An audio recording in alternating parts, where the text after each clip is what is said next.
I'll be honest, AI can be overwhelming. Sometimes you look in the news, which I guess maybe you shouldn't, but you hear a lot of stuff all the time.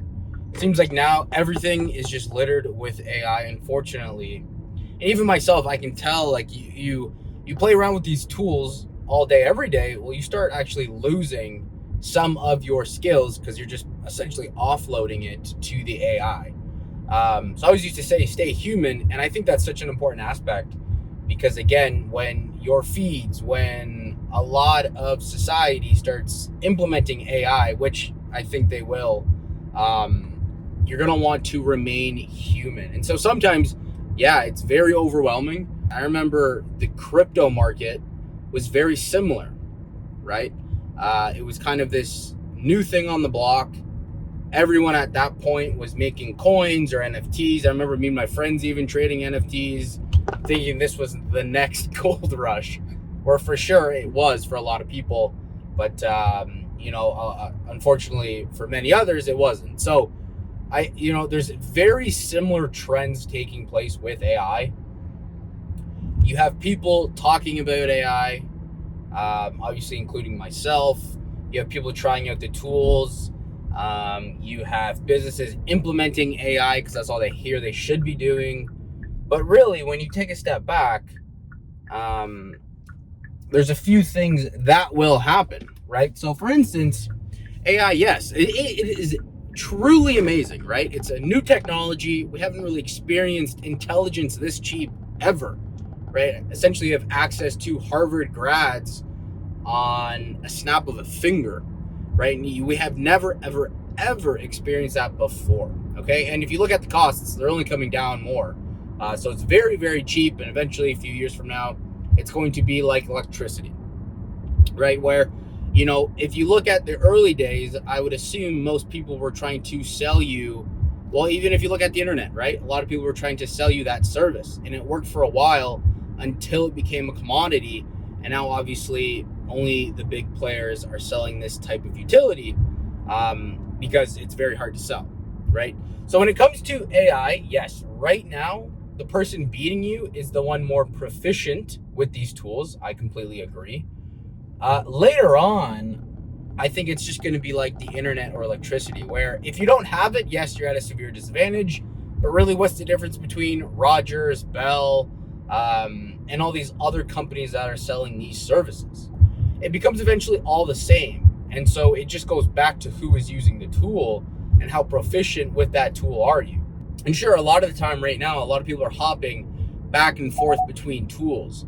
But really, again, everyone's just going to be using kind of the same tool.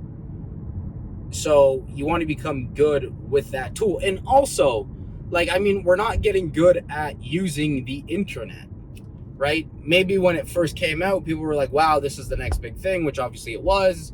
And people were maybe contemplating, oh, how do we get good with this thing? But now it just creates another opportunity, the layer that the internet provides, right? And I think that's going to happen with AI.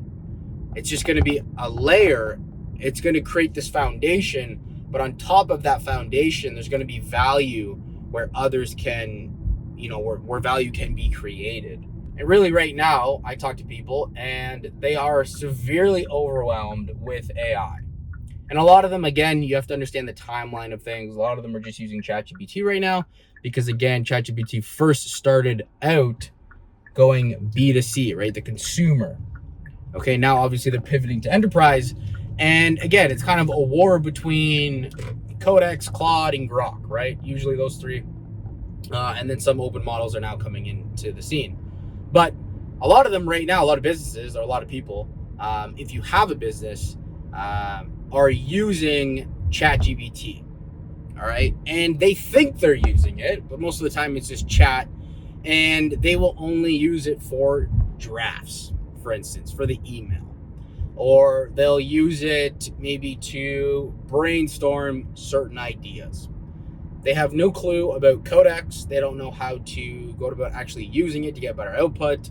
I've always said, if you already have a skill and you're using AI on top of that skill, you just essentially 10x that skill. All right, you have massive productivity unlocks, you have massive gains. and you really do see the needle move. If you're just starting out and you're thinking about doing this new thing and you're like, well, AI can help me do this new thing, it's better than obviously not having AI. But the problem is, and to Hamosi's point, you're now starting just to build out random things that you wouldn't do otherwise. Okay, which obviously pros and cons to it. It's great, but obviously there's some disadvantage to that as well, because now you're wasting time looking in the other direction and not going after the true bottleneck. So you have to understand, because you can build everything doesn't mean you should. So there's just a lot of confusion right now. And again, this is the state of the market.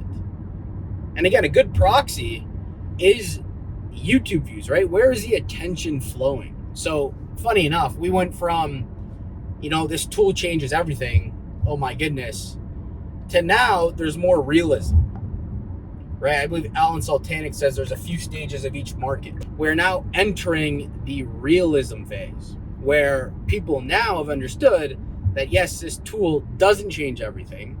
And now we want to see some realistic applications on how to make money with it, how to implement it within the business, X, Y, and Z. And that's why if you look at YouTube views, depending on what you're making content about, you will see a severe decline across the board. Sure, it might be the algorithm, maybe YouTube's doing some things on the back end, but you're starting to see a shift in the market because people just don't want to be watching these things because they've been burnt in the past. And again, I go back to it.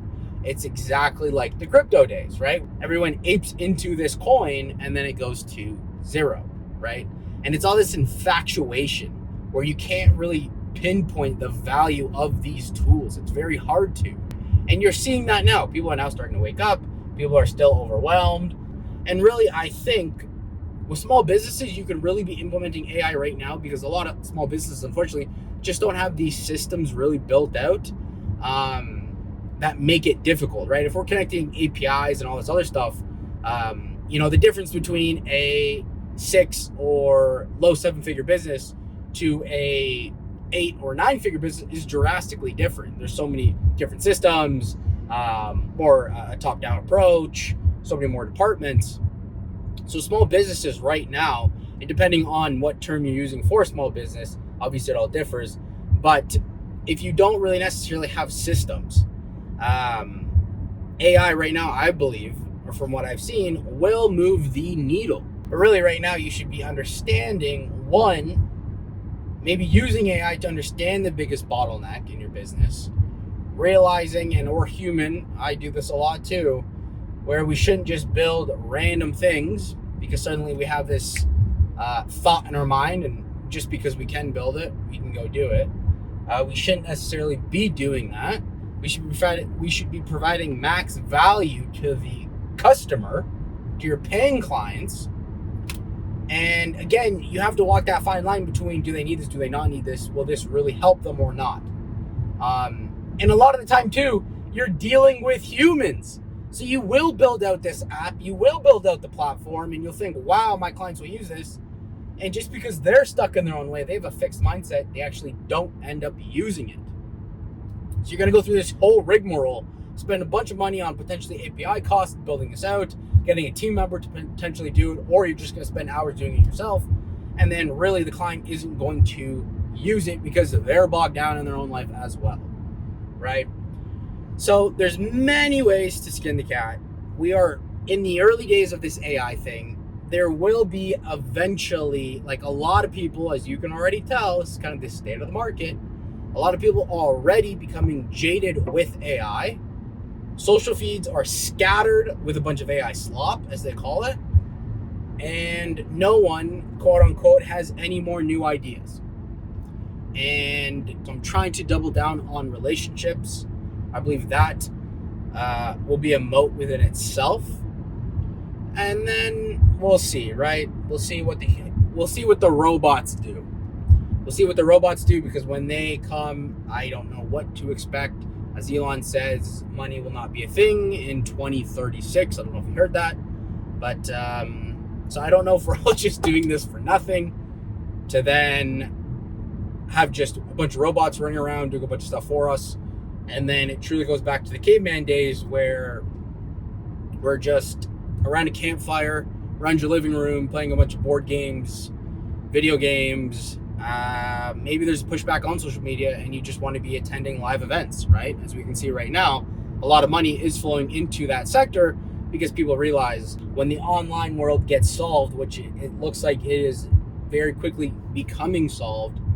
And again, just because it does get solved doesn't mean there's no value there to be provided, right? Again, just with internet, just because everyone has internet, yes, that puts you at advantage. But when we all have the same tools, it's really about finding the arbitrage there, right? So just because everyone's making ads right now, or let's just take social media, just because everyone's making social media slop, if you put some time in to make a really great piece, well then hopefully that gets you more attention, all right? Or gets you closer to your goal. Comment down below if you are feeling any of this. At least that's what I'm seeing right now with businesses I'm talking to, with people I'm talking to, and other people who just want to kind of sit on a beach and just kind of put this all away.